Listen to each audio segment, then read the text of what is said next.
नमस्कार, आदाब, सत श्री अकाल मेरे दोस्तों। आगे आपका होस्ट और दोस्त प्रतीक सिंह लेकर के प्रमुख तथ्यों के साथ आपके क्वालिटी वीडियो का अगला क्लास शिक्षक भर्ती कला संकाय के लिए के साथ साथ सभी एग्जाम वालों के लिए महत्वपूर्ण है, क्योंकि भैया हर किसी के एग्जाम में संविधान आता है। तो अगर आपके एग्जाम में संविधान आता है तो आपको यहाँ से क्वेश्चन देखने मिलेगा। इस बात के लिए आप निश्चिंत रहिए। क्लियर? चलिए, क्लियर दिख भी रहा है सर। वीडियो नंबर 41 में है आप। इससे पहले 40 को क्लास, इसका मतलब आप पढ़ चुके हैं। भाग 5 सर, भाग 5 संघ सरकार। आपको पता है सर, भाग 5 में संघ सरकार है। हाँ सर, उसमें हम भारतीय संसद ही पढ़ रहे थे। भारतीय संसद का ही केवल 9वां पार्ट है, अर्थात भारतीय संसद से ही जुड़ा हुआ केवल 9वां पार्ट है भाग 5 में।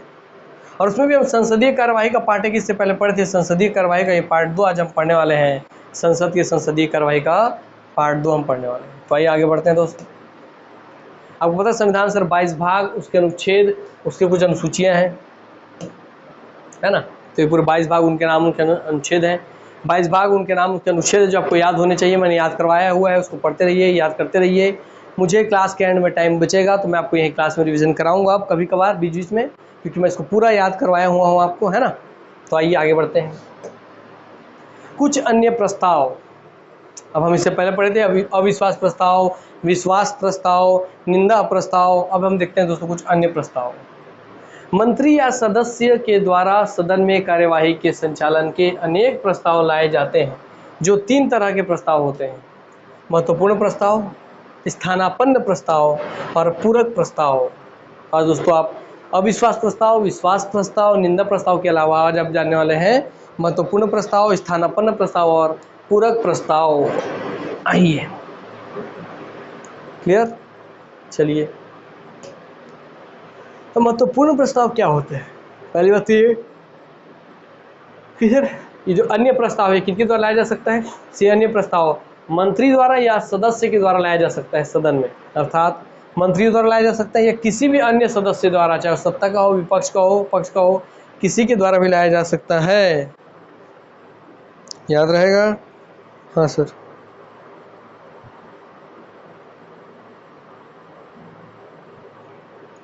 हाँ सर, आइए आगे बढ़ते हैं। तो महत्वपूर्ण प्रस्ताव, यह प्रस्ताव अति महत्वपूर्ण विषयों पर लाया जाता है। लेकिन हम ही बोले महत्वपूर्ण प्रस्ताव लिखा मतलब अति महत्वपूर्ण प्रश्न होंगे, विषय होंगे, उसी पे लाएंगे आप। स्थानापन्न प्रस्ताव पीठासीन अधिकारी की सहमति पर मूल प्रस्ताव या महत्वपूर्ण प्रस्ताव के स्थान पर लाया जाता है। अर्थात नाम में स्थानापन्न प्रस्ताव मतलब पहले आपने एक प्रस्ताव यहाँ पे लेके आया हुआ था, ये लोकसभा अध्यक्ष बैठे हुए हैं, आप एक प्रस्ताव इनके सामने ला के रखे हुए थे। और जो पीठासीन अधिकारी कौन भाई? जो पीठासीन अधिकारी है, आप क्या चाहते हैं? तो पीठासीन अधिकारी भाई, पीठासीन अधिकारी बैठे अभी समझ लीजिए, आपने इनको भैया दिया होता है 3 प्रस्ताव ला के दिए, 4 प्रस्ताव ला के आपने दिया हुआ है। तो पहला प्रस्ताव पे बात हो गया, दूसरे प्रस्ताव पे बात होने वाला है, और फिर तीसरे प्रस्ताव पे बात होगा। तो आप क्या चाहते हैं कि तीसरे प्रस्ताव पे तीसरा प्रस्ताव पेश ना हो? हाँ जी, आपका ब्लैक कलर का प्रस्ताव है, इस ब्लैक कलर के प्रस्ताव पे बात ना हो, इस तीसरे प्रस्ताव की जगह पर एक ऐसा खाली ब्लैंक वाला, या मान लीजिए आपका ग्रीन कलर के वाले प्रस्ताव पे बात हो। तो दोस्तों आप इस प्रस्ताव को हटा करके जिस दिन इस पे चर्चा होना था उस दिन इस प्रस्ताव पे बात करेंगे। इसलिए बोला कि इसके स्थान पे आपने इस प्रस्ताव को ला दिया। और वो कैसे होता है? पीठासीन अधिकारी की सहमति से। तो पीठासीन अधिकारी की सहमति पर मूल प्रस्ताव या महत्वपूर्ण प्रस्ताव के स्थान पर लाया जाता है। ठीक है, तो जो मूल प्रस्ताव हो गया या महत्वपूर्ण प्रस्ताव, उसके स्थान पर कोई दूसरा प्रस्ताव लाया जाता है, उसे कहते हैं स्थानापन्न प्रस्ताव।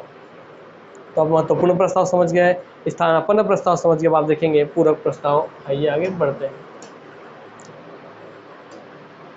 पूरक प्रस्ताव यह सहायक प्रस्ताव है। बोले ये पूरक भैया है ना, बोलते पूरक नंबर, बोलते हैं पूरक प्रश्न, पूरक प्रश्न, पूरक नंबर, मतलब पूरक चीज कुछ भी लिखा है मतलब सहायता के लिए ही है आपका। ठीक, चलिए सप्लीमेंट्री बोलते हैं ना आप, यस इसे मैडम एक और सप्लीमेंट्री दीजिए। मतलब आप अगर आंसर लिखने बैठे हैं तो आपको पूरा कॉपी है, मगर आपको 2-4 पन्ना एक्स्ट्रा चाहिए तो आप सप्लीमेंट्री मांगते हैं, और पूरक पन्ना चाहिए, बोलते हैं पूरक, मैडम मुझे पूरक पन्ना दीजिए। हाँ, तो उसे पूरक पन्ना दीजिए, सप्लीमेंट्री दीजिए, उसी को आप बोलते हैं वही, तो सहायता के लिए ही वो होता है। तो आइए, वैसे पूरक प्रस्ताव ये सहायक प्रस्ताव होते हैं तथा इसे स्थान लेने वाला प्रस्ताव भी कहा जाता है। क्या? स्थान लेने वाला, मूल प्रस्ताव के साथ इस पर भी चर्चा की जाती है। जैसे सर एक मूल प्रस्ताव रखा हुआ है। मूल प्रस्ताव भाई इतना बड़ा है, लिखा हुआ है। हाँ सर, इसके साथ साथ एक छोटा सा और प्रस्ताव जिस पर चर्चा करना है सर, छोटा प्रस्ताव भी इससे मुझे अटैच कर दिया मैंने। तो मूल प्रस्ताव के साथ साथ पूर्व प्रस्ताव भी अटैच कर दिया मैंने। तो यह सहायक प्रस्ताव है, क्योंकि भाई इसके साथ साथ ये थोड़ा चीज़ और आप पढ़ेंगे तो आपको सहायता करेगा, इसलिए सहायक प्रस्ताव भी कहते हैं। पूछ सकता है कि भाई किस प्रस्ताव को सहायक प्रस्ताव बोलते हैं, तब बोलेंगे सहायक प्रस्ताव किसे बोलते हैं, तो इसे बोलते हैं। तथा इसे स्थान लेने वाला प्रस्ताव बोलते हैं, स्थान लेने वाला प्रस्ताव भी कहते हैं। क्योंकि देखिए इसके साथ थोड़ा सा स्थान ले लिया, इसके लिए अलग से इसको नंबर नहीं लगाना पड़ा। इसका जितने नंबर पे था इस प्रस्ताव का बारी, उसी के साथ इसका में ऊपर चर्चा हो जाएगा। तो ये स्थान लेने वाला प्रस्ताव भी कहा जाता है। मौलाना हर एक चीज़ आप समझ जाएंगे यहीं से। मूल प्रस्ताव के साथ इस पर भी चर्चा हो जाती है, तो इस मूल प्रस्ताव पर जब चर्चा होगी तो उसके साथ इस पर भी चर्चा हो जाएगी, क्योंकि इसके साथ साथ ये भी अटैच है। यस, आता है अलग अगला। अब देखिए इसमें पूर्व प्रस्ताव में क्या क्या होता है वो देखते हैं हम। पूर्व प्रस्ताव में एक प्रस्ताव है दोस्तों आपका ध्यान आकर्षण। ये सब पूछ सकता है ना कि ध्यान आकर्षण प्रस्ताव कौन सा प्रस्ताव है, महत्वपूर्ण प्रस्ताव है ना, आपका स्थानापन्न प्रस्ताव है, या आपका पूरक प्रस्ताव है। तो आप बोलेंगे ध्यान आकर्षण प्रस्ताव पूरक प्रस्ताव है। तो आइए अब देखते हैं भैया ध्यान आकर्षण प्रस्ताव क्या होता है, जो कि पूरक प्रस्ताव है। यह प्रस्ताव कौन, ध्यान आकर्षण प्रस्ताव 1954 से भारतीय संसदीय प्रणाली में सम्मिलित किया गया है। तो कब से आया है भारत में, 1954 से, 1954 से। और यह मेड इन इंडिया है, अर्थात ये भारत के ही से इस प्रस्ताव को किसी भी देश से नहीं लिया, ये भारत का खुद का बनाया हुआ कॉन्सेप्ट है, अभी समझ आइए। यह एक ऐसी प्रक्रिया है, क्या ध्यानाकर्षण प्रस्ताव एक ऐसी प्रक्रिया है जिसमें सदस्य द्वारा किसी भी मंत्री का ध्यान अविलंबनीय लोक महत्व के मुद्दे पर आकर्षित करने के लिए लाया जाता है। अर्थात एक ऐसी प्रक्रिया जिसमें सदस्य द्वारा, जिसमें सदन में जो भी लोकसभा में जितने सदस्य, उसमें किसी भी सदस्य द्वारा किसी भी मंत्री का ध्यान, जैसे मान लीजिए मुझे रक्षा मंत्री से ध्यान आकर्षित करना है, मुझे वित्त मंत्री का, मुझे किसी भी मंत्री को मुझे ध्यान आकर्षित करना है, क्योंकि एक बहुत बड़ा मुद्दा है, लोक महत्व का मुद्दा है, जिसमें बहुत जल्दी बात हो जाना चाहिए। तो जब भी कोई अविलंबनीय लोक महत्व का मुद्दा होगा और उस मुद्दे पर मुझे ध्यान आकर्षित करना होगा, किसी भी मंत्री का ध्यान आकर्षित करना होगा, तो मैं लेके आता हूँ ध्यानाकर्षण प्रस्ताव। इस पर मंत्री संक्षिप्त वक्तव्य देते हैं, वक्तव्य के बाद सदस्य उनसे स्पष्टीकरण मांगते हैं। और इस ध्यानाकर्षण प्रस्ताव में जब किसी सदस्य ने ध्यानाकर्षण प्रस्ताव लाया तो मेरा ध्यान आकर्षित कर लिया, अच्छा क्या बात है बताइए, सदस्य ने लेके आया रक्षा मंत्रालय से जुड़ा हुआ मुद्दा, अब मैं रक्षा मंत्री मेरे से बोला क्या बात है बताइए। हाँ भाई, तो मंत्री संक्षिप्त वक्तव्य देंगे, तो उसका जो भी बात रहेगा उसमें मैं संक्षिप्त रूप से उसको सब चीज़ एक्सप्लेनेशन दूंगा। एक्सप्लेनेशन देने के बाद, वक्तव्य के बाद सदस्य उनसे स्पष्टीकरण मांगते हैं कि ठीक है आप हमें स्पष्टीकरण दीजिए कि अभी ऐसे ही होगा, ये चीज़ें हैं, स्पष्ट कीजिए, आप जो बोल रहे हो बात सही है। हाँ, तो पहले वक्तव्य देता है भैया वो मंत्री, फिर वक्तव्य के बाद उससे स्पष्टीकरण मांगा जाता है। आइए आगे बढ़ते हैं। अब आपका ध्यानाकर्षण प्रस्ताव तो आप जानेंगे, नाम में ध्यान को आकर्षित करने वाला प्रस्ताव, किसके ध्यान को, मंत्रियों के ध्यान को आकर्षित करने वाला प्रस्ताव ला कौन सकता है, सदन का कोई भी सदस्य ला सकता है। कब से अपनाया गया, 1954 से अपनाया गया, मेड इन इंडिया है, बात खत्म। और फिर मंत्री का संक्षिप्त इस पर व्याख्या देता है, व्याख्यान के बाद उससे स्पष्टीकरण मांगा जाता है।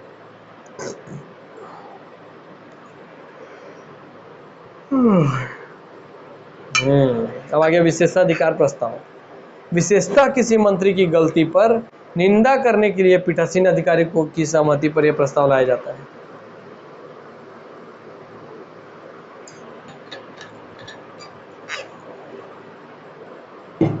जैसे क्या कि भैया मैं सदन का सदस्य हूँ, मैं भी सांसद बन के आया हूँ, मेरे को जनता ने चुना है, तो ये मेरा विशेष अधिकार है ना, ये मेरा विशेष अधिकार है ना कि मेरे को विशेषता किसी मंत्री का कोई गलती है, मुझे विशेषता किसी मंत्री की कोई गलती दिख रही है और उस गलती पे मैं उसका निंदा करना चाहता हूँ कि आपने जो काम किया बहुत गलत है, इस पर मैं आपकी निंदा करता हूँ। तो किसी मंत्री की गलती पर निंदा करने के लिए मेरे पास ये विशेष अधिकार है कि मैं पीठासीन अधिकारी से सहमति लेकर के ये प्रस्ताव ला दूँ और फिर इनके मंत्री से मैं सवाल जवाब करूं, इनकी निंदा करूं, इनकी बुराई करूं। यस, अर्थात मुझे जब किसी मंत्री साहब को गरियाना होगा, एक तरह के सब समझिए गरियाना होगा, गाली गलौज देना होगा लैंग्वेज में, कि मुझे जब उनकी बुराई करनी होगी, निंदा करनी होगी, तो भाई मुझे तो बुराई करनी है उनकी, तो उसके लिए मुझे पीठासीन अधिकार से सहमति लेके विशेषाधिकार प्रस्ताव ला करके उनकी निंदा कर सकता हूँ और उनकी किसी गलती पर निंदा कर सकता हूँ, याद रखिएगा। आइए, तब महत्वपूर्ण प्रस्ताव, स्थानापन्न प्रस्ताव, फिर पूरक प्रस्ताव में अपने ध्यानाकर्षण प्रस्ताव और फिर अपने विशेषाधिकार प्रस्ताव भी देख लिए। ठीक, तो आप क्या क्या देखे, महत्वपूर्ण प्रस्ताव, ये अन्य प्रस्ताव में है ना, सब अन्य प्रस्ताव में है। हाँ सर। फिर स्थानापन्न प्रस्ताव,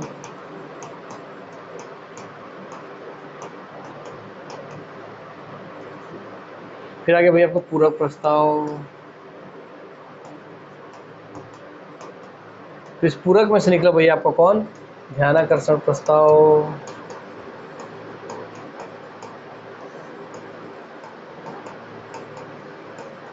फिर निकला इसी में से कि आपका वो विशेषाधिकार प्रस्ताव।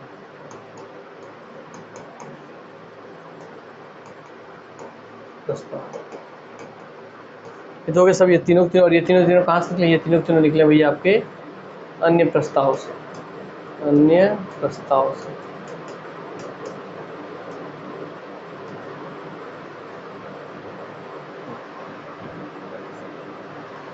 अन्य प्रस्ताव मतलब इसके अलावा कोई मुख्य प्रस्ताव भी होंगे, तो मुख्य प्रस्ताव भी कुछ कुछ होते हैं। हाँ सर, कुछ मुख्य प्रस्ताव भी हैं।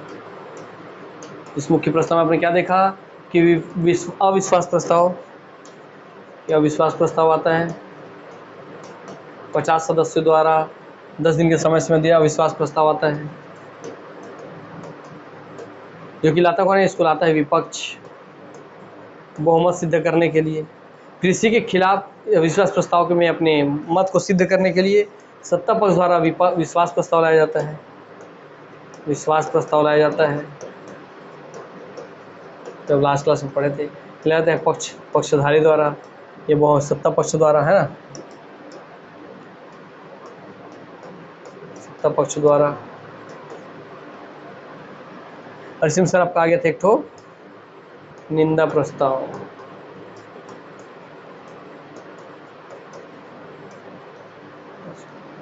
यहाँ पे सरकार को जो है इस्तीफा नहीं देना होता है, अगर अविश्वास प्रस्ताव पारित हो गया तो सरकार को इस्तीफा देना पड़ेगा। और विश्वास प्रस्ताव दोस्तों आपका बहुमत सिद्ध, और ये दोनों आप किस लिए आता है, सिर्फ दोनों आपके, ये तीनों समझिए आप एक तरीके से बहुमत सिद्ध करने के लिए आता है, बहुमत सिद्ध करने के लिए होता है, या बहुमत की सिद्ध करने के लिए, बहुमत की जांच के लिए लाया जाता है। क्लियर? आइए आते हैं क्वेश्चन पे। अब स्थानापन्न प्रस्ताव किसकी सहमति से सदन में लाया जाता है, तो भाई पीठासीन अधिकारी की सहमति से लाया जाता है।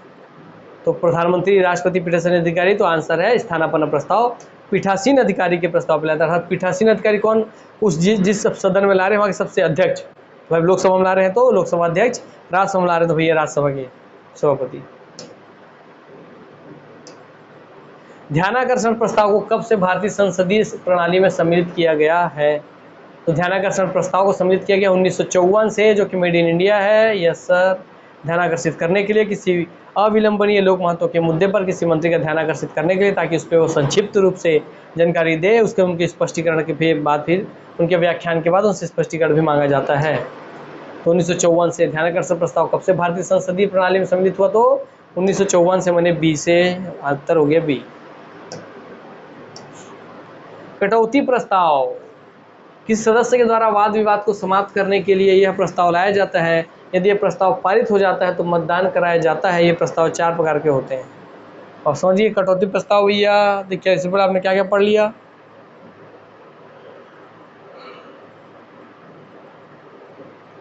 अब आप पढ़ रहे हैं ध्यानाकर्षण प्रस्ताव, आप पढ़ लिए सर, आप ध्यानाकर्षण प्रस्ताव पढ़ लिए सर, आप पढ़ लिए फिर विशेषाधिकार प्रस्ताव, अब आप पढ़ रहे हैं कटौती प्रस्ताव, है ना।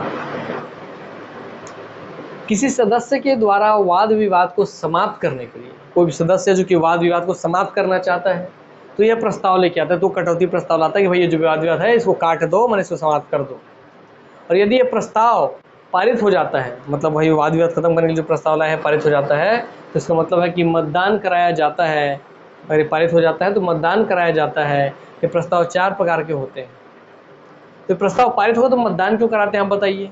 और भाई अगर प्रस्ताव पारित हो गया कि वाद विवाद को खत्म करते हैं, तो ये देखना जरूरी है ना कि उसके मत में कितने कितने लोग हैं, कौन कौन आदमी चाहता है जो ये इसमें भाई मैं देखना चाहता हूँ कि मैं अगर ये खत्म करूँ, जैसे मैं सत्ता पक्षधारी हूँ और मेरे खिलाफ किसी ने क्या लाया है, कटौती लाया, वाद विवाद के लिए प्रस्ताव लेके आया, ठीक है, मेरी बुराई करने के लिए, तो मैं उसके खिलाफ कटौती प्रस्ताव ले आया कि भैया ये जो वाद विवाद चलना है इसको ख़त्म कीजिए, ताकि मैं ये देख सकूँ कि कितने लोग हैं जो इस कटौती प्रस्ताव के पक्ष में है, जो चाहते हैं वाद विवाद खत्म हो।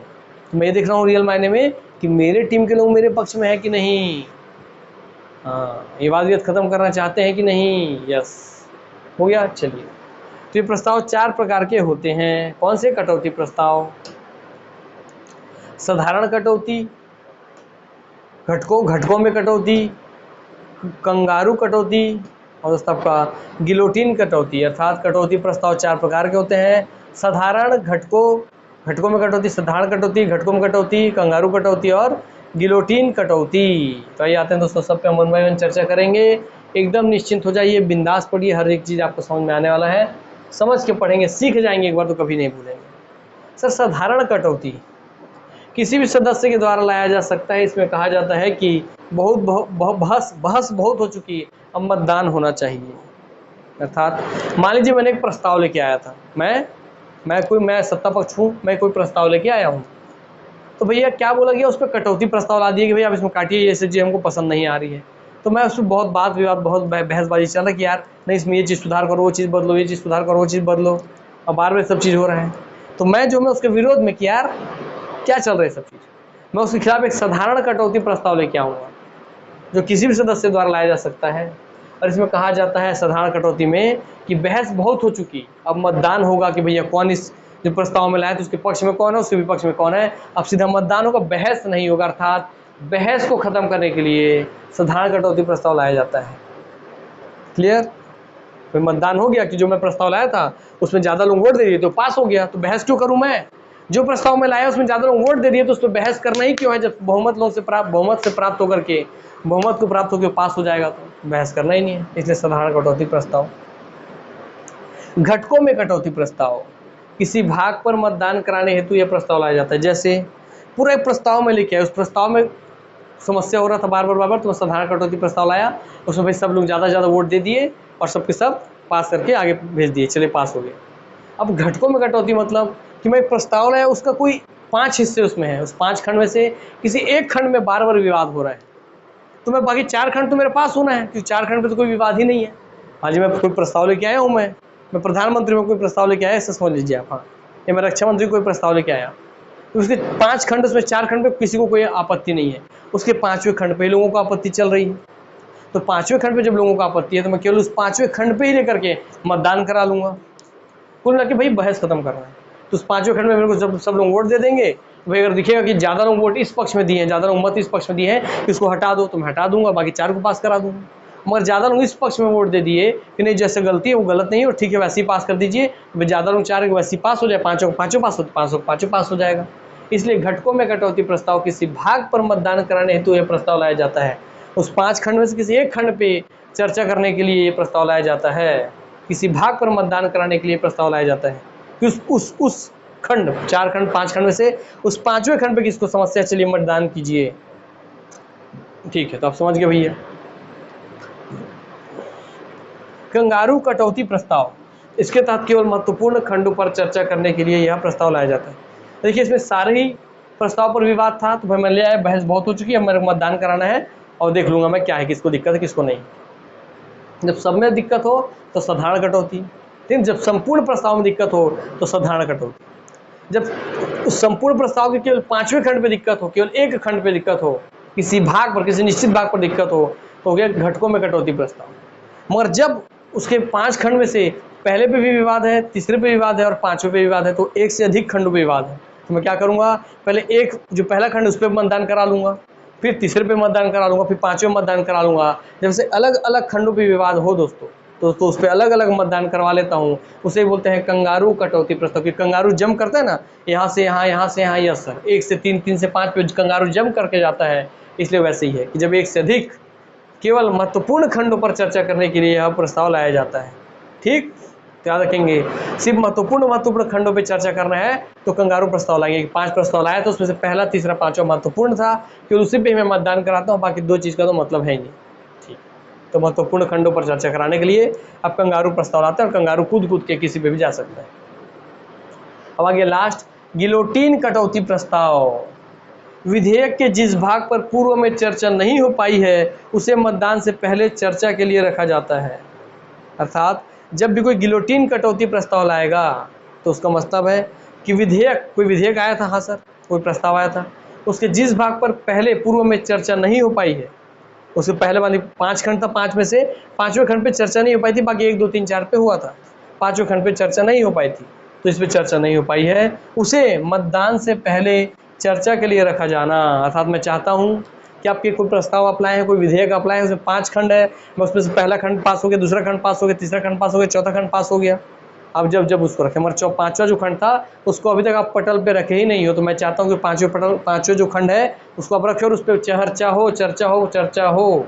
तो आप चाहते हैं कि जो ऐसी बिंदु या ऐसा खंड जिस पे पहले चर्चा नहीं हो पाई थी, पूर्व में चर्चा नहीं हुई थी, अब उस पर चर्चा हो, तो 5वें खंड पे चर्चा करवाने के लिए आप गिलोटीन कटौती प्रस्ताव लाते हैं कि मुझे बाकी 5 में से 4 खंड से मतलब नहीं है, 5वें खंड पे चर्चा करना क्योंकि उस पर चर्चा नहीं हुई थी, तो गिलोटीन कटौती प्रस्ताव।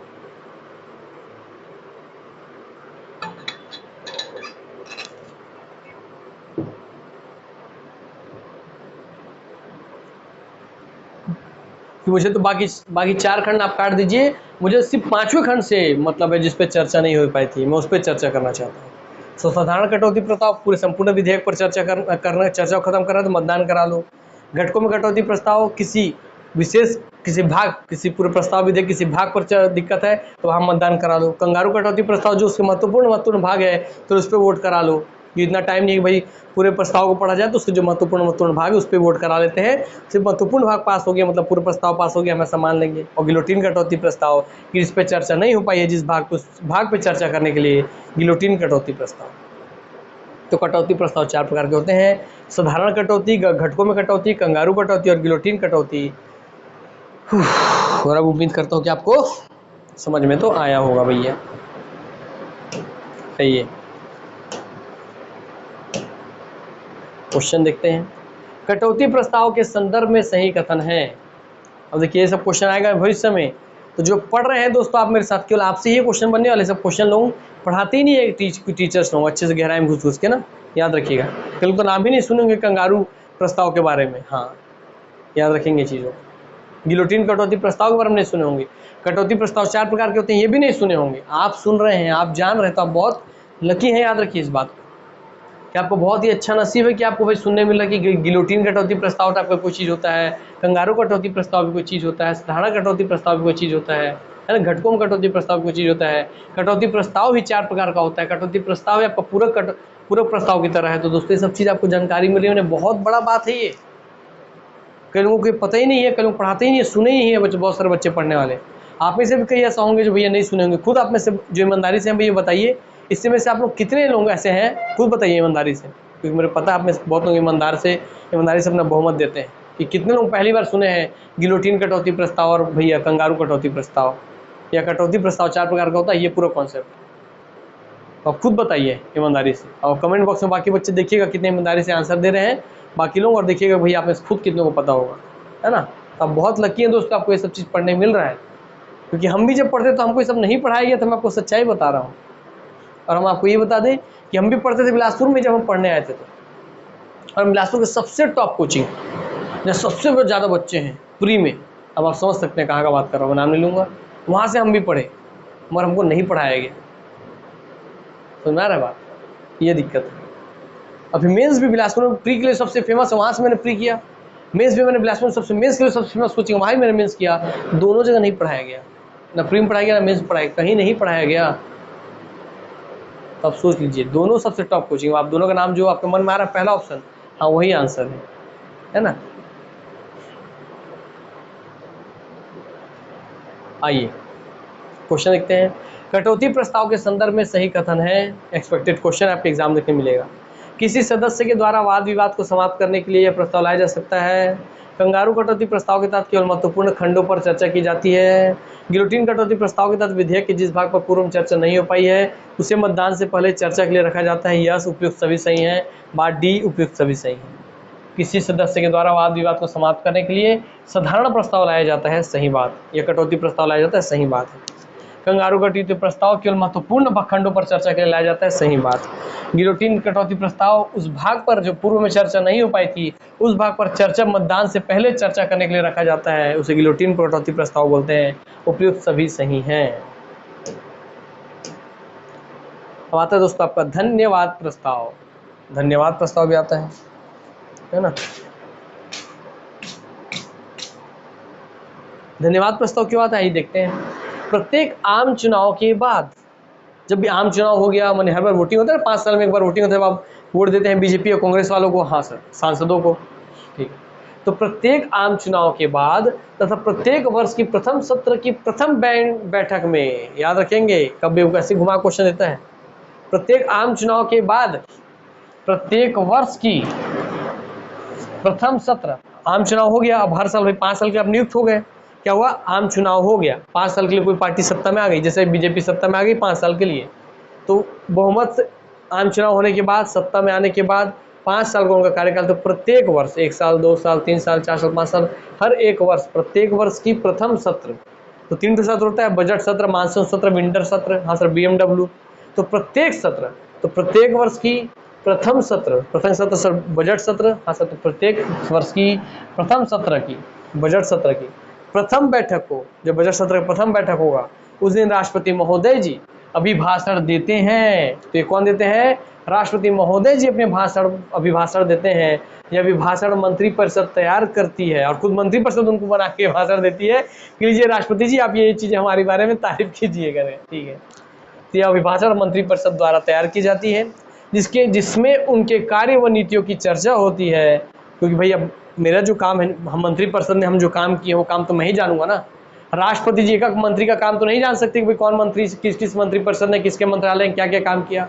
तो मंत्रिपरिषद पूरा भाषण तैयार करती है, जिसमें हर मंत्री अपने मंत्रालय के कामों के बारे में जानकारी देती है, तो जिसमें उस मंत्रालय के कार्य व नीतियों की चर्चा होती है। अभिभाषण के बाद धन्यवाद प्रस्ताव लाया जाता है। यह प्रस्ताव पारित नहीं होता है तो सरकार इस्तीफा देने के लिए बाध्य नहीं है। अर्थात 2 चीज आपको समझा दूं मैं, ये सर, एक है हमारे राष्ट्रपति जी,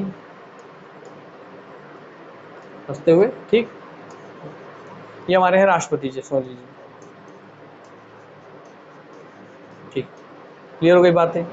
चलिए, ये इमेजिनरी राष्ट्रपति है, विदेश के राष्ट्रपति को इमेजिन नहीं करना है, ऐसे राष्ट्रपति जी हैं, ठीक है। तो राष्ट्रपति जी को हाथ में एक ऐसा भाषण तैयार करके दिया जाएगा, क्या तैयार कर दिया जाएगा, भाषण तैयार करके दिया जाएगा, भाषण तैयार करके दिया जाएगा। भाषण तैयार कौन करता है, इसको तैयार करता है,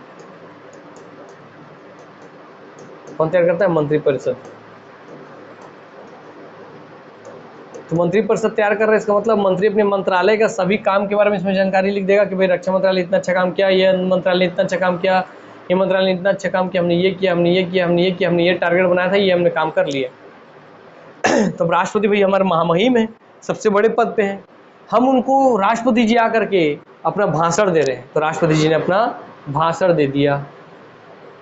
तो भाई इतने बड़े व्यक्ति जब हमारे बारे में, हमारे काम कर रहे हैं, पूरा पढ़ के सुना रहे हैं, लोगों को सबको जानकारी दे रहे हैं, तो भाई इतने बड़े व्यक्तित्व, हमारे देश के सबसे पहले प्रथम नागरिक राष्ट्रपति जी हमारे पूरे भाषण के बारे में आकर के पढ़ रहे हैं, वही बहुत बड़ी बात है। तो आप बताइए,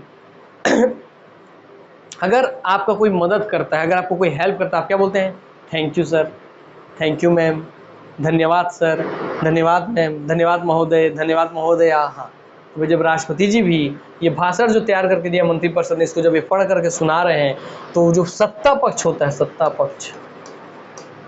पक्ष ये क्या करती है भाई, सत्ता पक्ष राष्ट्रपति जी का, ये सत्ता पक्ष राष्ट्रपति जी का धन्यवाद करने के लिए कि धन्यवाद है राष्ट्रपति साहब कि आपने पूरा भाषण पढ़ के पूरे सदन को सब सूचनाएं दी कि हमने क्या क्या लक्ष्य बनाया था और हमने किन किन लक्ष्यों को हासिल किया है। तो धन्यवाद है राष्ट्रपति साहब कि आपने इस भाषण को पढ़ के पूरे सदन के सदस्यों को सूचना दी कि भाई क्या क्या काम हमारे मंत्रियों ने किया है, उसमें कितना कितना लक्ष्य हासिल किया है। तो राष्ट्रपति जी को धन्यवाद बोलने के लिए, क्योंकि कितने बड़े व्यक्ति है, तो ऐसे मुँह से तो हम बोल नहीं सकते, है ना, पूरे मुँह से तो हम बोल नहीं सकते, तो धन्यवाद देने के लिए हम एक प्रस्ताव ले आते हैं, इस प्रस्ताव, धन्यवाद प्रस्ताव ला करके हम इस पे वोटिंग करा लेते हैं, कि भैया देखिए राष्ट्रपति जी का धन्यवाद कौन कौन करना चाहता है, तो सबके सब हाथ उठाते हैं, मैं धन्यवाद राष्ट्रपति साहब, धन्यवाद राष्ट्रपति साहब, सबके सब मत देते हैं। तो दोस्तों 600 लोग हैं, 300 आधा होते हैं, तो सत्ता पक्ष उसने भाई 350 वोट जीता था, इसने 250 वोट जीता, बाकी विपक्षों ने, तो भाई 350 लोग तो इसके पक्ष में वोट दे देंगे धन्यवाद प्रस्ताव के ही। क्लियर हो गई बात? हाँ सब धन्यवाद हम आपका देते हैं।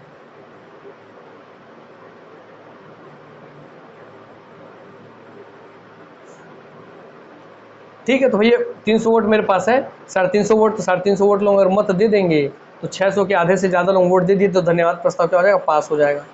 मगर अगर ऐसा हुआ कि 350 लोग मेरे पक्ष में थे तभी तो मैं सरकार बनाया हूँ, और भैया मगर ये धन्यवाद प्रस्ताव जब मैं लेके आया तो ये पास नहीं हुआ, इसका मतलब कुछ लोग मेरी बनाई हुई नीति की वजह से राष्ट्रपति जी को धन्यवाद नहीं दे रहे हैं, क्योंकि भैया राष्ट्रपति जी जो बात बोल रहे हैं उसमें मुझे लग रहा है कि सब फर्जीवाड़ा बात है, ये मंत्रालय ने काम अच्छा अचीव नहीं किया है। तो क्या होगा कि धन्यवाद प्रस्ताव पास नहीं होगा। तो धन्यवाद प्रस्ताव अगर पास नहीं होगा तो सरकार इस्तीफा देने के लिए बाध्य नहीं है, क्योंकि भाई उस राष्ट्रपति जी को बस धन्यवाद बोल रहे हैं यार, उससे उनके सत्ता का क्या फर्क पड़ता है। इसलिए याद रखिएगा, पूरा प्रोसेस आपको समझ में आ गया कि प्रत्येक आम चुनाव के बाद प्रत्येक वर्ष की प्रथम सत्र, हर वर्ष की प्रथम सत्र की प्रथम बैठक में, हर वर्ष की प्रथम सत्र की प्रथम बैठक में राष्ट्रपति महोदय अभिभाषण देते हैं। यह अभिभाषण मंत्रिपरिषद तैयार करती है और जिसमें उस भाषण में उस मंत्री के मंत्रालय के कार्य व नीतियों की चर्चा होती है। अभिभाषण के बाद धन्यवाद प्रस्ताव लाया जाता है सत्ता पक्ष द्वारा। यदि यह प्रस्ताव पास हो जाता है तब तो भैया पास हो जाता है, तब तो राष्ट्रपति जी को आपने धन्यवाद दे दिया। और अगर ये प्रस्ताव धन्यवाद प्रस्ताव पारित नहीं होता है तो सरकार इस्तीफा देने के लिए बाध्य नहीं है ना। ये नहीं कि सरकार इस्तीफा दे देगी धन्यवाद प्रस्ताव पारित नहीं होता, ऐसा नहीं। ठीक, चलिए। सरकार केवल और केवल अविश्वास प्रस्ताव अगर पास हो गया बस तभी इस्तीफा देगी, इतना याद रखिए। पहले अभी तक जितने भी आप प्रस्ताव पढ़े हैं उसमें सरकार केवल अविश्वास प्रस्ताव पास हो गया तभी सरकार क्या करेगी, आपकी इस्तीफा देगी, बाकी किसी में नहीं। ना निंदा होने पे नहीं देगी, ना आपकी धन्यवाद प्रस्ताव फेल होने पे नहीं देगी, किसी में नहीं देगी। अब आते नियम 377 हम देखते हैं। नियम 377 संसदीय कार्यवाही के इस नियम द्वारा सदस्य अपने निर्वाचन क्षेत्र से संबंधित विषयों के बारे में प्रश्न पूछते हैं और संबंधित मंत्री जी सदस्य को उस प्रश्न का उत्तर लिखकर देते हैं, मतलब ये लिखित रूप में देते हैं उत्तर। तो देखते हैं नियम 377 क्या है। सर नियम 377 देखिए, आपको एक नियम बताया जा रहा है मेरे दोस्त, आपको इससे पहले नहीं पता होगा नियम 377। तो नियम 377 क्या बोलता है, तो संसदीय कार्यवाही का बहुत सारा नियम बना हुआ है। संसद में क्या क्या कार्यवाही होगी उसका बहुत सारा नियम बना है। उसी नियम में 377 नंबर का जो नियम है, तो संसदीय कार्यवाही नियम 377 यह बोलता है कि इस नियम 377 के द्वारा सदस्य, कोई भी सदस्य अपने निर्वाचन क्षेत्र से संबंधित विषयों के बारे में प्रश्न पूछते हैं और संबंधित मंत्री जी सदस्य को उस प्रश्न का उत्तर लिखकर देते हैं। अर्थात इसको भी आपको समझा देता हूँ। मान लीजिए कि आपका भारत है, मैं भारत के इस हिस्से से क्या बन के आया हूँ, सांसद बन के आया हूँ, इस हिस्से में सदन का सदस्य बन के आया हूँ, है ना। अपने निर्वाचन क्षेत्र में रही है, मेरा निर्वाचन क्षेत्र ये है और इसी क्षेत्र से मैं सांसद बन करके यहाँ दिल्ली में बैठा हूँ। ठीक, तो क्या कर सकता हूँ कि मान लीजिए आप हैं सड़क एवं परिवहन मंत्री, है ना, सड़क निर्माण एवं परिवहन मंत्री हैं, तो मैं क्या कर रहा हूँ कि भैया नियम 377 के तहत मैं सड़क एवं परिवहन मंत्री से, सड़क मंत्री लिख दे रहा हूँ, सीधे रहे, सड़क मंत्री से बात पूछ सकता हूँ कि सड़क मंत्री आप एक बात बताइए महोदय कि आप जो सड़क बनाने का आपका काम है, देश में दुरुस्ती ये काम करना आपका फर्ज है, तो सड़क अभी तक मेरे निर्वाचन क्षेत्र से कोई सड़क क्यों नहीं बनी है, मेरे निर्वाचन क्षेत्र में अभी तक पक्की सड़क का निर्माण क्यों नहीं हुआ है। वैसे अगर विद्युत मंत्री हैं तो मुझसे पूछो मेरे क्षेत्र में तो विद्युत बिजली का सप्लाई क्यों नहीं हुआ है, क्योंकि भाई यहाँ से मुझे इस क्षेत्र से चुन के लोगों ने तो इसलिए भेजा ना कि मैं इस क्षेत्र की समस्याओं को ऊपर रखूँ, अर्थात अपने निर्वाचन क्षेत्र की समस्याओं को ऊपर पटल पे रख सके और वहाँ पे उस समस्या पे कार्य क्यों नहीं हुआ इसके बारे में आपको जानकारी लेने का अधिकार है, उस समस्या के जुड़े हुए मंत्री से जानकारी लेने का अधिकार है नियम 377 के तहत। इसलिए आपको याद रहेगा अच्छे से, और यार हर एक चीज़ आपको प्रैक्टिकली समझेंगे आप। तो संबंधित मंत्री जी सदस्य को उस प्रश्न का उत्तर लिख कर देते हैं, तो मैं क्वेश्चन पूछ लूँगा, फिर सदस्य मंत्री जो होंगे संबंधित वो मुझे उसको उत्तर भी देंगे और वो लिखित रूप में उसको उत्तर भी देंगे। याद रखिएगा लिखित रूप में उत्तर मिलता है यहाँ लिखित रूप में। आइए आगे बढ़ते हैं। स्थगन प्रस्ताव, हमारे भैया बारी आ गया स्थगन प्रस्ताव का। किसका? स्थगन प्रस्ताव का बारी आ गया। चलिए ये भी समझ में आ जाएगा। अपने को ऐसा कुछ है जो समझना है, हर एक चीज हम समझ लेंगे यार, कोई दिक्कत ही नहीं। आइए 50 सदस्यों की सहमति से, कितना? 50 सदस्यों की सहमति से अविलंबनीय लोक महत्व के विषय पर यह प्रस्ताव लाया जाता है। किसमें? 50 सदस्यों की सहमति होनी। जैसे अविश्वास प्रस्ताव में 50 सदस्यों की सहमति चाहिए थी, बस अविश्वास प्रस्ताव की तरह ही स्थगन प्रस्ताव में भी 50 सदस्यों की सहमति चाहिए। और कब होता है? अविलंबनीय अगर लोक महत्व का कोई विषय है तब लाया जाता है स्थगन प्रस्ताव। अर्थात यह प्रस्ताव लाया जाता है अविलंबनीय लोक महत्व के विषय पर चर्चा करने के लिए, जिसके तहत सदन की कार्यवाही स्थगित करके इस प्रस्ताव पर चर्चा कराई जाती है। अर्थात कोई बहुत ही जरूरी लोक महत्व का मुद्दा है जिसमें हमको विलंब नहीं करना चाहिए, और विलंब नहीं करना चाहिए, जल्दी जल्दी उस पर निर्णय होना चाहिए, ऐसा लोक महत्व का कोई मुद्दा है तो मैं एक स्थगन प्रस्ताव लाऊंगा 50 लोगों की सहमति से। तो उस समय मेरे सदन में जो भी कार्यवाही चल रही हुई वो कार्य स्थगित हो जाएगी, और उस समय उसके स्थगित होने के बाद स्थगन प्रस्ताव में जो भी विषय पे चर्चा करना होगा, जो भी लोक महत्व के मुद्दे पर चर्चा करना होगा, वर्तमान वाले मुद्दे को स्थगित करके इस स्थगन प्रस्ताव वाले मुद्दे पे चर्चा किया जाएगा। क्लियर? यस। तो सदन की कार्रवाई स्थगित करके इस प्रस्ताव पर चर्चा कराई जाती है, लेकिन शर्त है कि मुद्दा ऐसा होना चाहिए जिसमें कम से कम 2.5 घंटे की चर्चा हो सके। तो इसका 2 केस है। पहला कि भैया स्थगन प्रस्ताव लाने के लिए आपको 50 सदस्यों की सहमति तो चाहिए ही चाहिए, साथ ही साथ वो लोक महत्व का बहुत ही जरूरी लोक महत्व का मुद्दा होना चाहिए, अविलंबनीय लोक महत्व का मुद्दा होना चाहिए, और कम से कम उस मुद्दे पे 2.5 घंटे की चर्चा हो, इतना बड़ा तो मुद्दा होना चाहिए ही। याद रख लीजिए 50 सदस्य, 50 में 5 है, 5 का 2.5 होता है, 2.5 घंटा हो गया। लीजिए याद भी करा दिया मैंने। हाँ सर, आइए आगे बढ़ते हैं। उसमें सदन की कार्यवाही को स्थगित कर दिया जाता है, इसलिए इसका नाम है स्थगन प्रस्ताव। इस प्रस्ताव पर कुछ प्रतिबंध भी है, जरूरी है तो भाई हमेशा आप कार्यवाही जो सदन में कार्यवाही चल रही है उसको आप स्थगित करवा देंगे तो भाई सदन तो आगे बढ़ेगा ही नहीं, इसलिए इसमें कुछ प्रतिबंध भी है। जैसे विषय लोक महत्व का तथा तथ्यात्मक एवं बेहद जरूरी ही होना चाहिए, किसी भी अरे गहरे नत्थु खैरे मुद्दे को आप नहीं उठा सकते स्थगन प्रस्ताव के जरिए। तो जो विषय है आपके स्थगन प्रस्ताव में वह विषय लोक महत्व का होना चाहिए, तथ्यात्मक एवं बेहद जरूरी होना चाहिए, तथ्य के आधार पर बेस्ड होना चाहिए, मैंने आपके पास एग्जैक्ट डाटा हो जो आप बात बोल रहे हो उसके लिए प्रूफ करने के लिए सबूत हो, तथ्य हो, फैक्ट हो यानी कि हवा हवा में आप सोचे और बोल दिए नहीं, और बहुत जरूरी होना चाहिए। तो लोक महत्व का होना चाहिए, तथ्यात्मक होना चाहिए और बेहद जरूरी होना चाहिए। तीनों शब्द का आप मतलब समझ लीजिए कि भाई जनता के हित से जुड़ा हुआ मुद्दा होना चाहिए, तथ्यात्मक मतलब उसके बारे में आपको प्रॉपर सबूत हो, जानकारी हो, डाटा हो, फैक्ट हो, और सब बेहद जरूरी हो, तभी चर्चा होना चाहिए। 2.5 घंटे कम से कम चर्चा ना होने लायक हो तब चर्चा होनी चाहिए। आइए आगे बढ़ते हैं। विशेषाधिकार का प्रश्न इसमें नहीं उठाया जाता है, इसमें ये मेरे विशेषाधिकार है, ये आप बात नहीं, इसमें प्रश्न नहीं उठाया जाता है। एक से अधिक मुद्दे को इसके तहत नहीं उठाया जा सकता, केवल एक बार में एक ही मुद्दा उठाया जा सकता है, एक से अधिक मुद्दे को इसके तहत नहीं उठाया जा सकता है। मुद्दा वर्तमान घटना से संबंधित होना चाहिए, यानी कि 5 साल पहले का कोई मुद्दा आप आज उठा रहे हैं तो नहीं, मुद्दा वर्तमान घटना से संबंधित होना चाहिए। पूर्व में चर्चा हो चुके विषय पर नहीं आएगा। स्थगन प्रस्ताव को भी पहले जिस मुद्दे पर चर्चा होगी इस पर अब दोबारा चर्चा करने के लिए स्थगन प्रस्ताव नहीं ला सकते हैं। न्यायालय में विचाराधीन मुद्दे पर आपका स्थगन प्रस्ताव आप नहीं ला सकते हैं। जो मुद्दा आपका न्यायालय में, सुप्रीम कोर्ट, हाई कोर्ट में आपका लंबित है, पेंडिंग है, उस पर आप चर्चा करने के लिए नहीं ला सकते हैं, क्योंकि भैया जब न्यायालय उस पर डिसीजन नहीं दिया है तो आप कैसे चर्चा करेंगे, अभी तो न्यायालय के पास है वो। तो न्यायालय के कार्य में आप हस्तक्षेप मत कीजिए, इसलिए न्यायालय में विचाराधीन मुद्दे पर नहीं आएगा कौन? स्थगन प्रस्ताव। तो ध्यान से देख लीजिए 6 पॉइंट। न्यायालय में विचाराधीन मुद्दे पर नहीं आएगा स्थगन प्रस्ताव, पहले चर्चा हो चुकी है तो फिर से उसी विषय पर नहीं आएगा स्थगन प्रस्ताव। मुद्दा वर्तमान घटना से जुड़ा होना चाहिए, संबंधित होना चाहिए, भूतकाल भविष्यकाल वाला नहीं। एक से अधिक मुद्दे को इसके तहत नहीं उठाया जा सकता। विशेषाधिकार का प्रश्न नहीं उठाया जा सकता। लोक महत्व, तथ्यात्मक और बेहद जरूरी मुद्दा होना चाहिए। 50 लोगों की सहमति होनी चाहिए। 2.5 घंटे की चर्चा होनी चाहिए। आइए आगे बढ़ते हैं। अरे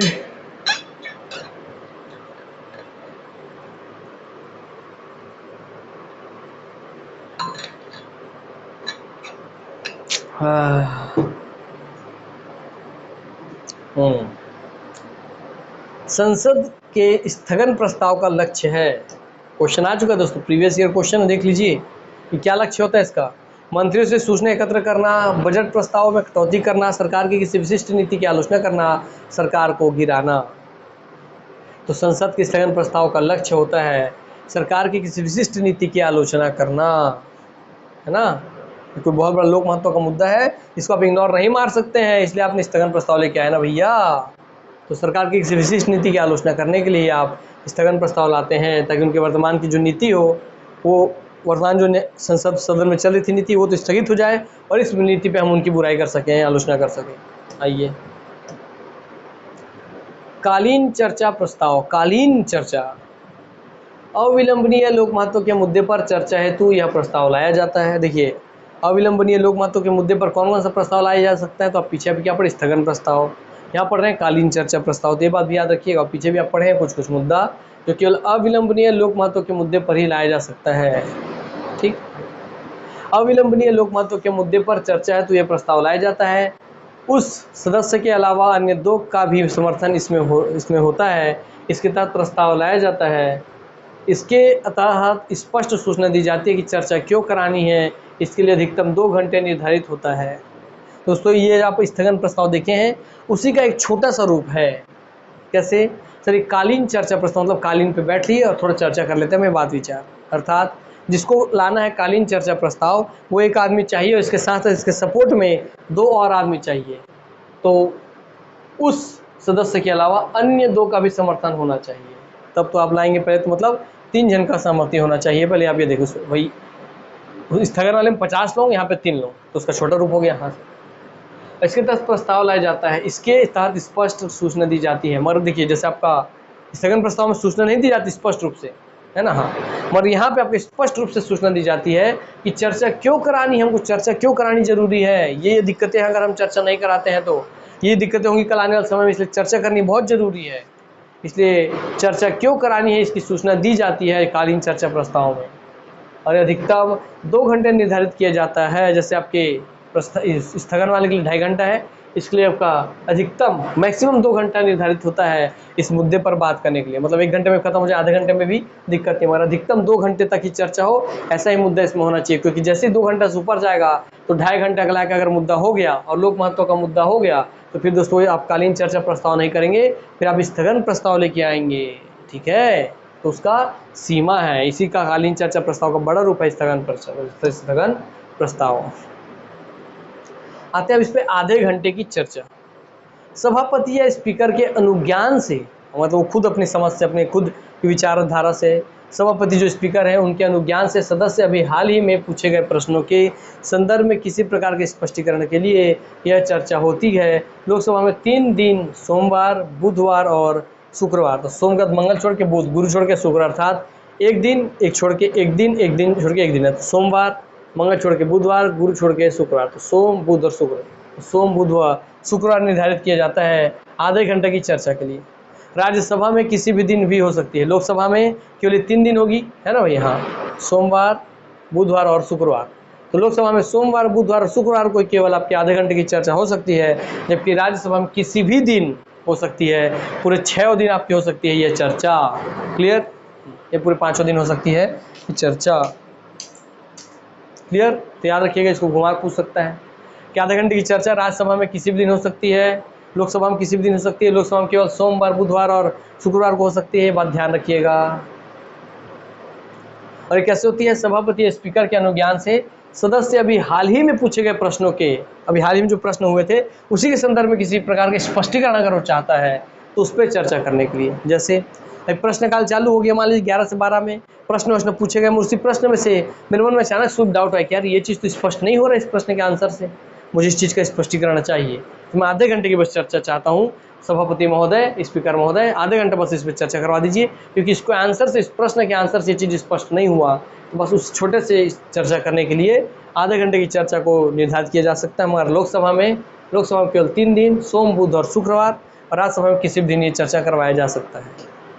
ठीक, हाल ही में पूछे गए प्रश्नों से जुड़ा हुआ मुद्दे पर। ठीक है, अब विदाई उद्गार क्या है भैया, विदाई उद्गार यह एक प्रथा बन चुकी है, विदाई उद्गार कुछ नहीं, एक प्रथा बन चुकी है कि प्रत्येक सत्र की अंतिम बैठक में, प्रत्येक सत्र होगा, सत्र में बजट सत्र, मानसून सत्र, विंटर सत्र, एक साल में 3 सत्र होता है, तो उसमें किसी भी सत्र के अंतिम दिन, तो प्रत्येक सत्र की अंतिम बैठक में स्पीकर या सभापति सभी सदस्यों की संचालन कार्य में सहयोग देने के लिए धन्यवाद बोलते हैं। अर्थात वो जब हम विदाई लेते हैं इस बजट सत्र के बाद, इस मानसून सत्र के बाद, इस विंटर सत्र के बाद, और हम आप सबसे विदाई लेते हैं, और मैं स्वयं स्पीकर या मैं स्वयं सभापति आप सभी का धन्यवाद देता हूं कि जितने भी हमारे सदस्य थे उन्होंने सदन के संचालन करने, कार्य के संचालन के लिए सहयोग दिया। अर्थात सभापति या लोकसभा अध्यक्ष या सभापति या अध्यक्ष द्वारा या स्पीकर द्वारा सदन के सभी सदस्यों को पूरे सदन के कार्यवाही के संचालन के लिए धन्यवाद देते हैं। तो मैं लोकसभा अध्यक्ष, मैं सभी लोगों को धन्यवाद दे रहा हूँ। तो हो गया आपका विदाई उद्गार कि भैया अब सत्र खत्म हो रहा है, अब अच्छे से जाइए, विदाई लेते हैं एक दूसरे से, मिलते हैं नेक्स्ट सत्र में। ठीक, यस। आइए, संसदीय समाचार। संसदीय समाचार राज्यसभा के द्वारा तैयार किया जाता है या 2 भागों में विभक्त होता है। याद रखेंगे, क्वेश्चन बन सकता है कि संसदीय समाचार किसके द्वारा तैयार किया जाता है, तो आप बोलेंगे राज्यसभा के द्वारा तैयार किया जाता है। और कितने भागों में विभक्त होता है? 2 भागों में। मैं बता रहा हूँ, आप में किसी को नहीं पता होगा कि संसदीय समाचार किसके द्वारा तैयार किया जाता है। अगर ये क्वेश्चन आ जाता तो आप नहीं बना पाते, मैं तो बता रहा हूँ। तो संसदीय समाचार राज्यसभा के द्वारा तैयार किया जाता है। और इसके अगर ये तो बना भी लेते मान आप में से 1-2 जन, बड़ी तो बिल्कुल नहीं बना पाते कि इसमें कितने भागों में विभक्त होता है, तो 2 भागों में विभक्त होता है। और आप में से अगर पता है किसी को कि कौन से 2 भाग में विभक्त होता है तो लिखिए, अभी कमेंट में वेट कर रहा हूँ। चलिए, मैंने बताने से पहले लिख के दिखाइए। नहीं लिख पाएंगे ना, पढ़ाई नहीं है आपको, मैं तो जान रहा हूँ। तो भाग 1 है सर, प्रत्येक बैठक की कार्यवाही का संक्षिप्त विवरण, कि जितनी भी बैठक हुई है उस सभी बैठक की जो कार्यवाही उस बैठक में हुई थी उसका संक्षिप्त विवरण, मैंने ऊपरी ऊपर उसका जानकारी, ये होता है उसका पहला भाग। दूसरा भाग, इसके भीतर समितियों के कार्य व सभा के कार्य को इसके तहत प्रकाशित किया जाता है कि उन सारे ही बैठक में समितियों ने क्या क्या कार्य किए हैं, सभा ने क्या क्या कार्य किए हैं, उन सब के तहत प्रकाशित किया जाता है। तो भैया सब सदस्य मिलकर पूरा कार्यवाही चलाए, तो सदन की प्रत्येक बैठक की कार्यवाही का संक्षिप्त विवरण, एक तरफ समिति का और सभा का। तो देखिए, एक सभा है, अच्छा, चाहे लोकसभा चाहे राज्यसभा हो। हाँ, तो सर सभा, एक में सभा और सभा के हेल्प के लिए बनी हुई समिति, इसकी जानकारी, सभा और इसके लिए बनी हुई समिति, इसकी जानकारी दी जाती है। और एक में उस सभा और समिति के अलावा वो बैठे हुए सदस्यों द्वारा चलाई गई कार्यवाही, प्रत्येक बैठक की कार्यवाही का संक्षिप्त विवरण होता है। क्लियर? हाँ सर। जैसे मान लीजिए, अगर ये आपका लोकसभा राज्यसभा कुछ भी बोला को आप कुछ भी मान लीजिए, तो भैया लोकसभा राज्यसभा कुछ भी है, इसकी मदद के लिए इसमें समितियां हैं। तो इस सभा ने क्या क्या काम किया और इसकी समितियों ने क्या क्या काम किया, एक ही सत्र हो गया। हाँ सर। और एक इसके अंदर बैठे हुए सभी सदस्यों ने क्या क्या कार्यवाही किया, क्या क्या निर्णय लिया, उस सब पे चलते। एक पूर्व बाहर का हिस्सा एक हिस्सा, और एक दोस्तों इसके अंदर सभा की कार्यवाही दूसरा हिस्सा, इसलिए केवल 2 भाग में बांट सकते हैं। चलिए, तो 2 भाग आपको पता चल गया। एक में प्रत्येक बैठक की कार्यवाही का संक्षिप्त विवरण होता है और एक में समितियों के कार्य और सभा के कार्य को प्रकाशित किया जाता है। औचित्य का प्रश्न, मैं बोला ना आपको ऐसे ऐसी चीजें जानकारी मिलेंगी जो आप पहली बार ही सुनेंगे। औचित्य का प्रश्न, यह प्रस्ताव विपक्ष के द्वारा उठाया जाता है, इसके भीतर प्रक्रिया, नियम आदि के द्वारा कार्य नहीं हो रहा है, तब यह प्रश्न उठाया जाता है। अर्थात मान लीजिए कोई प्रस्ताव पास हो गया, इस संसद की कार्यवाही किसी जिस प्रक्रिया के थ्रू होनी चाहिए वैसी प्रक्रिया के थ्रू होना चाहिए।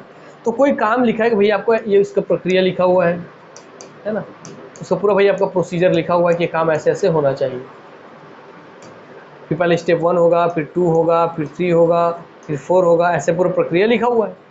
मत जो इस प्रक्रिया पे हिसाब से काम करने वाला व्यक्ति पहले 1 पे काम किया, फिर सीधा 1 पे 2 को छोड़ के सीधा 3 पे काम किया, फिर 4 पे काम किया, फिर 2 पे लास्ट में आऊँगा बोल रहा है।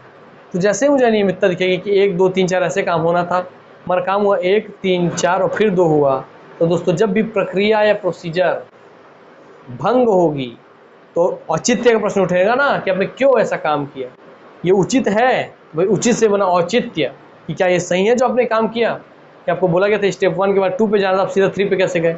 तो औचित्य का प्रश्न उठता है। ये प्रस्ताव विपक्ष के द्वारा उठाया जाता है हमेशा ही कि आप जो सरकार जो काम बोली थी 1 के बाद 2 करेंगे, 2 के बाद 3 के बाद 4, तो 2 को छोड़ के सीधा 3 और 4 को कर दिया, फिर 2 पे आएंगे बोल रहे हैं। तो ये विपक्ष के द्वारा ही उठाया जाता है। इसके भीतर प्रक्रिया या नियम आदि के द्वारा कार्य नहीं हो रहा है, जो भी नियम उसके द्वारा कार्य नहीं हो रहा है, जो प्रक्रिया है उसके द्वारा कार्य नहीं हो रहा है, तब ये प्रश्न उठाया जाता है औचित्य का प्रश्न, क्या ये उचित है जो आप काम कर रहे हैं। विशेष उल्लेख प्रस्ताव, विशेष उल्लेख प्रस्ताव एक सदस्य की उपलब्ध प्रक्रिया है। चलिए पानी पी ले रहा हूँ भैया, मैं रुकिए थोड़ा सा।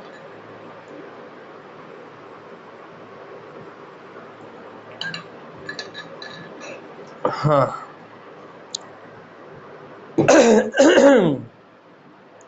विशेष उल्लेख प्रस्ताव एक सदस्य की उपलब्ध प्रक्रिया है जिसके तहत सदस्य अधिकतम 250 शब्द में प्रश्न को सदन के समक्ष पढ़ता है। कितना? अधिकतम 250 शब्द में जो सदस्य है वो प्रश्न को सदन के समक्ष पढ़ता है, तब इसे विशेष उल्लेख प्रश्न कहा जाता है। नियम 377 आदि इसी के तहत आते हैं। तो जो आपका विशेष उल्लेख प्रस्ताव है इसी के तहत नियम 377 आता है। और जो व्यक्ति था जो पूछ सकता था कि मेरा निर्वाचन क्षेत्र ये है, तो संबंधित मंत्री, अगर बिजली क्यों नहीं आई, बिजली वाले मंत्री बताइए, सड़क क्यों नहीं बनी, सड़क वाले मंत्री बताइए, ये 377 में आप पढ़े थे। तो बस दोस्तों जो प्रश्न पूछ रहे हैं अपने क्षेत्र के बारे में जुड़ा हुआ, वो अधिकतम 250 शब्दों में होना चाहिए। क्लियर हो गई बातें? उसी के बारे में बात कर रहे हैं। और सदन का हर एक सदस्य पूछ सकता है, तो दोस्तों हर एक सदस्य अपने निर्वाचन क्षेत्र से निर्वाचित होकर आया है। आते हैं संदेश पे। संदेश संविधान के अनुच्छेद 86(2) तथा अनुच्छेद 111 का क अधीन संसद की 111 का नहीं 111 के अधीन होगा, है ना। तो संविधान के अनुच्छेद 86(2) तथा अनुच्छेद 111 के अधीन संसद की एक सभा या दोनों सभाओं के द्वारा राष्ट्रपति को भेजा गया पत्र संदेश कहलाता है। कि कौन से क्या राष्ट्रपति को भेजा गया पत्र संदेश कहलाता है। तो राष्ट्रपति जी को कोई पत्र आप भेजते हैं तो संदेश कहलाता है। ये तो ठीक है। और फिर राष्ट्रपति को पत्र भेजता कौन है?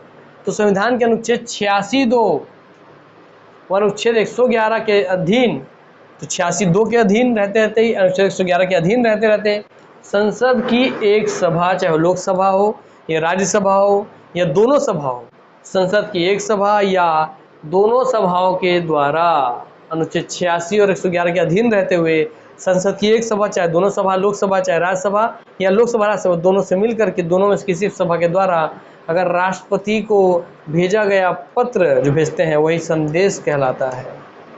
ठीक है, तो याद रखिएगा। चलिए भैया, संदेश क्या है? राष्ट्रपति जी को एक सभा या दूसरी सभा द्वारा या दोनों सभाओं द्वारा भेजा गया संदेश ही पत्र कहलाता है। याद रखेंगे। और किसके अधीन रहते हुए पत्र भेजना है आपको? वो लिखा 86(2) और 111 के तहत। क्रॉसिंग द फ्लोर क्या होता है बच्चों? आइए बताइए सर। क्रॉसिंग द फ्लोर, इसमें सभा के में बोल रहे सदस्य। देखिए मैं आपको एक बात बता देना चाहता हूँ कि एग्जाम में आजकल आप बोलते हैं सर आजकल कैसे शब्दों का प्रयोग करता है सर, पल्ले ही नहीं पड़ता। तो विशेष उल्लेख प्रस्ताव, क्रॉसिंग द फ्लोर, सब ऐसे क्वेश्चन आ रहे। तो इसरो का क्वेश्चन, डीआरडीओ का क्वेश्चन लग रहा है। दोस्तों जब आप थ्योरी पढ़ते हैं इसरो डीआरडीओ का जो आपको क्वेश्चन लगता है संविधान में, इसरो का क्वेश्चन है, डीआरडीओ का क्वेश्चन है, तो ऐसा आपको संविधान ऐसे लगने लगता है जब टफ आता है। तो दोस्तों थ्योरी पढ़ते समय बोर ही लगेगा, आपको लंबा ही लगेगा। मैं जा रहा हूँ, बहुतों को बोर लग रहा होगा जिनको भी ये सपना नहीं है पोस्ट लेने का, जिनका ड्रीम है पोस्ट लेना ही है, एकदम दृढ़ निश्चय चाहिए उनको। तो ये होगा कि यार मैं सीख रहा हूँ इतना नया नया चीज़, भाई अब तो नहीं छोड़ूंगा एग्जाम क्वेश्चन आगे, ये क्वेश्चन सिर्फ मेरे से बनेगा। मगर जिनको इंटरेस्ट नहीं है दोस्तों, सिर्फ पढ़ रहे फॉर्मेलिटी के लिए आप में से, उनको बता रहे पूरा बोरिंग लगेगा। और बोरिंग लगे तो आप उसको इंटरेस्ट नहीं रखेंगे, इंटरेस्ट नहीं रखेंगे तो एग्जाम में आएगा और फिर भी आपसे नहीं बनेगा। इसलिए अगर अपना समय लगा रहे हैं तो इंटरेस्ट के साथ इसको समझ के पढ़ते चलिए, है ना। क्योंकि जो एग्जाम में आने वाला है वही बोरिंग लगता है, और बोरिंग लगता है इसलिए वहाँ कॉम्पिटिशन 0 हो जाता है। इसलिए बस गिने चुने लोगों का सिलेक्शन होता है। तो याद रखिए, कोई चीज़ आपको अगर बोर लग रही है इसका मतलब वहीं से क्वेश्चन आएगा। क्रॉसिंग द फ्लोर, इसमें सभा में बोल रहे सदस्य या सभापति के बीच से गुजरना संसदीय शिष्टाचार का उल्लंघन माना जाता है। जैसे देखिए मान ये लोकसभा का बिल्डिंग है, हाँ सर यहाँ बैठे हैं लोकसभा अध्यक्ष, और यहाँ पे मैं व्यक्ति हूँ जो कि बोल रहा हूँ, ठीक है। ये सभा अध्यक्ष बैठे, ये मैं कुछ भाषण वाषण दे रहा हूँ, कुछ बोल रहा हूँ, और इसी समय यहाँ से एक सदन सभा के सदस्य उठे और उठ करके ऐसे बीच से क्रॉस करके चले गए। भाई वो और मैं आपस में उनको देख करके मैं संबोधन करके बोल रहा हूँ, और इसी बीच में सामने से कोई क्रॉस करके चला जाए तो भाई इंटरप्शन हो रहा है ना। अर्थात आपने क्या किया, आपने क्रॉस कर दिया, क्रॉसिंग द फ्लोर। आपने इनके और मेरे बीच जो फ्लोर थी, इस फ्लोर को आपने क्रॉस कर दिया। देखिए लोकसभा अध्यक्ष और सदस्य के बीच में जो फ्लोर थी, फ्लोर उसको आपने क्रॉस कर दिया, क्रॉस कर दिया, तो इसे बोलते हैं इसे क्रॉसिंग द फ्लोर। अब बताइए जब आपको चित्र में समझा दिया तो कभी रटना पड़ेगा कि क्या होता है क्रॉसिंग द फ्लोर। तो सभा में बोल रहे सदस्य या सभापति के बीच से गुजरना संसदीय शिष्टाचार का उल्लंघन माना जाता है और इस गुजरने को ही कहते हैं क्रॉसिंग द फ्लोर। चलिए, मतलब जब आप कोई सदस्य कुछ बोल रहे हैं और सभापति उसको सुन रहे हैं तो उससे आपको उनके बीच से नहीं गुजरना है। आइए क्वेश्चन देखते हैं।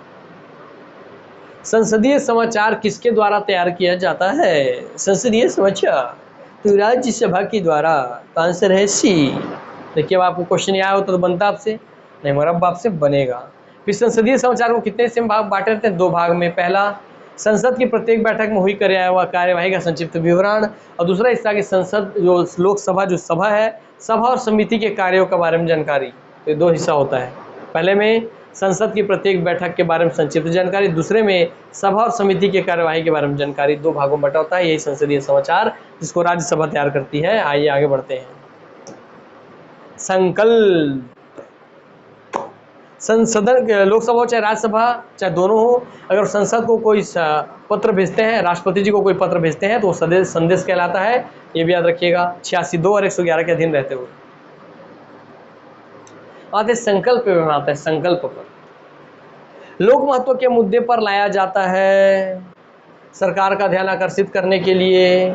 यह महत्वपूर्ण प्रस्ताव की श्रेणी में आता है, अर्थात संकल्प प्रस्ताव महत्वपूर्ण प्रस्ताव की श्रेणी पर आता है। 3 प्रकार के संकल्प होते हैं। कौन कौन संकल्प होते हैं? गैर सरकारी संकल्प। शुक्रवार को दोपहर बाद की बैठक में संकल्प या प्रस्ताव आता है, तो शुक्रवार को ही आएगा। और दोपहर बाद की बैठक में यह संकल्प आता है, अर्थात दोपहर बाद की बैठक का मतलब 2 बजे तक लंच होता है। देखिए आपको बता दो सर, 11 से 12 आपका प्रश्नकाल, सर 12 से 1 आपका सर शून्यकाल, सर 1 से 2 लंच, फिर 2 से आपका चलता है आगे पूरा 6 बजे तक, है ना भाई। तो इस समय जो काम है इसी समय 2 से 6 के बीच के टाइमिंग पे शुक्रवार के दिन पर। तो गैर सरकारी संकल्प कब आता है? शुक्रवार को दोपहर बाद की कार्यवाही। तो दोपहर बाद मतलब इस 2 बजे के बाद की कार्यवाही में, दोपहर बाद की बैठक में ये संकल्प या प्रस्ताव आता है। संकल्प प्रस्ताव है, ये संकल्प आपका है। क्लियर? कब आएगा? शुक्रवार को दोपहर बाद की बैठक में। आइए आगे बढ़ते हैं। 3 प्रकार का बोला था। पहला कि गैर सरकारी संकल्प। सरकारी संकल्प, सोमवार से शुक्रवार तक किसी भी दिन यह प्रस्ताव आ सकता है। सर सोमवार से शुक्रवार ही क्यों? क्योंकि 5 दिन ही संसद की कार्रवाई चलती है। शनि रविवार तो छुट्टी होता है, 5 दिन काम करते हैं, 2 दिन सप्ताह में छुट्टी। ठीक है, सेंट्रल गवर्नमेंट। सरकारी संकल्प सोमवार से शुक्रवार तक किसी भी दिन यह प्रस्ताव आ सकता है, क्योंकि एक सरकारी संकल्प है। तो सोमवार से शुक्रवार कभी भी संकल्प आ सकता है। कौन? सरकारी संकल्प। तो बार बार क्वेश्चन पूछेगा सरकारी संकल्प किस दिन लाया जाता है, तो सोमवार से शुक्रवार किसी भी दिन ये प्रस्ताव ला सकते हैं, मगर गैर सरकारी संकल्प ओनली शुक्रवार को ही आएगा, अंतिम दिन आएगा, दोपहर के बाद वाले हिस्से में भी। और तीसरा है संवैधानिक संकल्प। तो पहला गैर सरकारी संकल्प ओनली शुक्रवार को, सरकारी संकल्प सोमवार से शुक्रवार को कभी भी, और संवैधानिक संकल्प यह संकल्प संविधान के अनुसार आता है तथा इसको सरकारी व गैर सरकारी दोनों ला सकते हैं। इसको सरकारी और गैर सरकारी दोनों ही व्यक्ति ला सकते हैं संवैधानिक संकल्प को। ठीक, तो अब संवैधानिक सरकारी रूप में लाएंगे तो सोमवार से शुक्रवार के बीच में लाएंगे, गैर सरकारी संकल्प के रूप में लाएंगे दोस्तों तो आप क्या करेंगे? शुक्रवार को दोपहर बाद की बैठक में यह संकल्प लाएंगे। तो संकल्प जुड़ा हुआ मुद्दा भी आपको पता चल गया। लोक महत्व के मुद्दे पर लाया जाता है। ठीक, लोगों के महत्व से जुड़ा हुआ कोई मुद्दा उस पर लाया जाता है संकल्प। क्यों? सरकार का ध्यान आकर्षित करने के लिए लाया जाता है, और ये महत्वपूर्ण प्रस्ताव की श्रेणी पर ही केवल आप ला सकते हैं। 3 प्रकार के संकल्प होते हैं, गैर सरकारी, सरकारी और संवैधानिक संकल्प। आइए भैया आगे बढ़ते हैं। संसदीय कार्यवाही में कितने प्रकार के संकल्प होते हैं? तो संकल्प होते हैं 3 प्रकार के, गैर सरकारी, सरकारी और संवैधानिक। तो आंसर हो गया सर आपका 3 प्रकार के। बताइए अगर ये क्वेश्चन आ जाता तो मैं जानना चाहता हूँ क्वेश्चन मेरे पढ़ाने से पहले कितनों को ये क्वेश्चन का आंसर पता होता कि 3 है आंसर।